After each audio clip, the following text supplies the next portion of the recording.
this brings us to the mentor. I kind of gave away the show with the mentor a little bit earlier. The next character archetype is Bridget Tenenbaum. Although she wasn't always filled with empathy for her research subjects, by the time she meets Jack, Tenenbaum has come fully into her role as the mentor. This character archetype appears early in the story, offering assistance to the hero, especially in a time of need. And that's typically when you see the mentor is towards the beginning. The mentor provides something to the hero.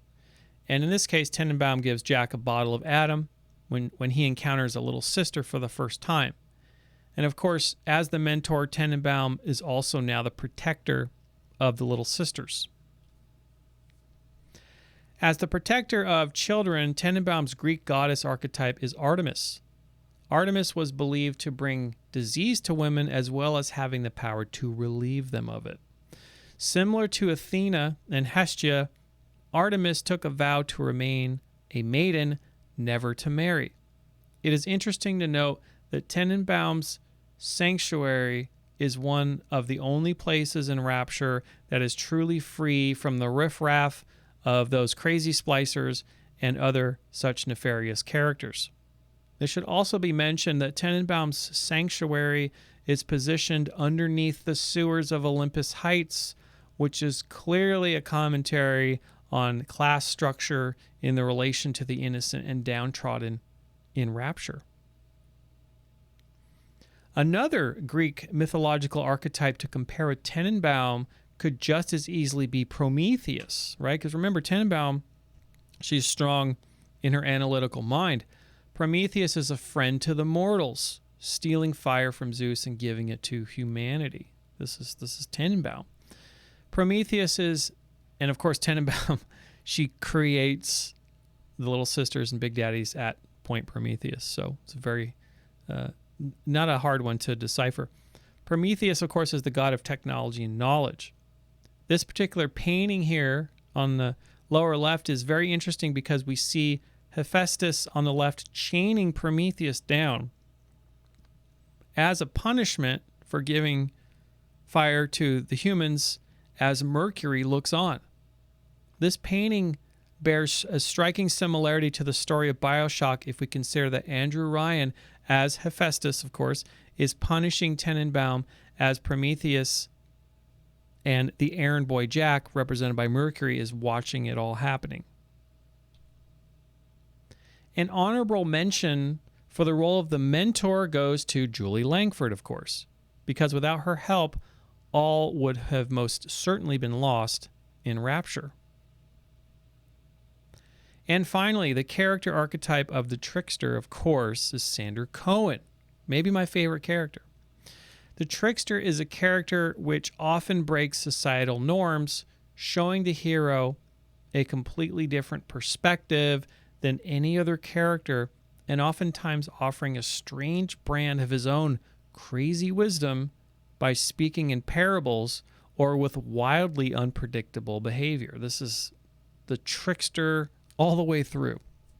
However, the trickster typically has something quite insightful to offer, presuming the hero can make any sense of this particular or of this peculiar character and what he's trying to say.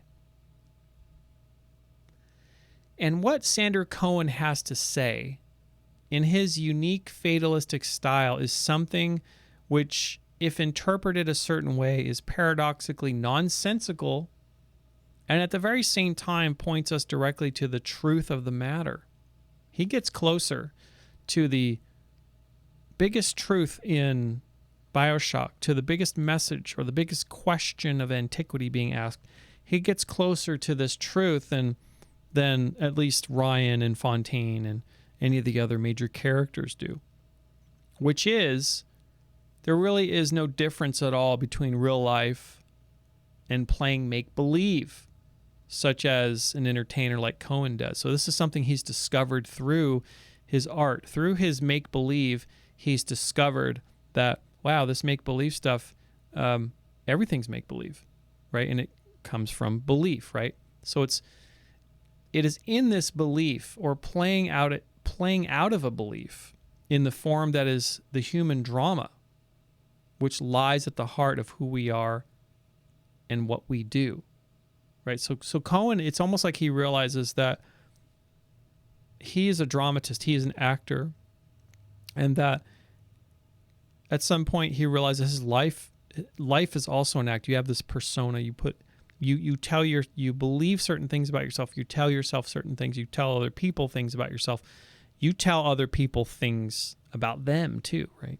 It's the family dynamic. So Cohen seems to be the only one in the story with a sense of the man behind the curtain, so to speak, right? Almost like he's sort of like, in a weird, twisted way, he's kind of like this Wizard of Oz character, right? He's definitely the Joker. He's pointing, but the Joker's pointing at something very profound. Problem is, everyone's just seeing kind of the outward, superficial craziness and not looking any deeper than that. And so the story of Bioshock and its underlying message brings us full circle to something known as the Socratic paradox. In one account from Plato, he mentions that Socrates is the wisest of all philosophers because he does not imagine that he knows what he does not know. So this is basically another way of saying it's another way of putting your beliefs in check, right? You're taking a step back from your belief systems. Some of these beliefs could be elevated into gods that you'll never back down from and you'll die with. So Socrates is making a commentary on stepping back from that belief and taking a look at it. It's almost like letting thoughts go by and just observing them, right? Actually, that's maybe a little different. But from this account, we have this phrase from Socrates. At least this is what Plato said about Socrates. This isn't written down as Socrates, as anything Socrates said necessarily.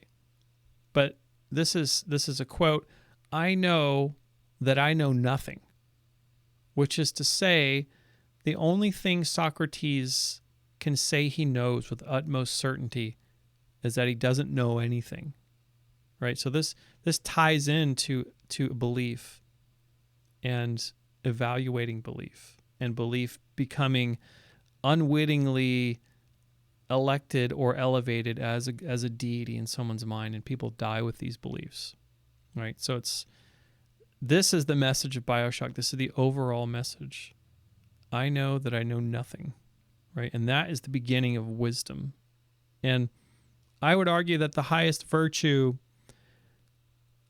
of Bioshock, the message of Bioshock really is a message of wisdom.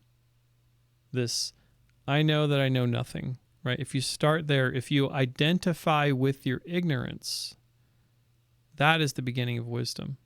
And it's very powerful. It's a very, very, it's an amazing game in its own right, but it's a very powerful message.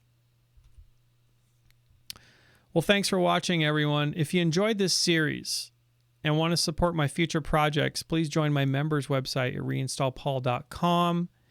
And if you join my site, you can actually get access to many more early access videos that I have up that are on my site many, many months before they reach YouTube. And you can see all of the videos at once instead of waiting on YouTube week after week. So thank you so much, everyone, and I'll see you on the next video.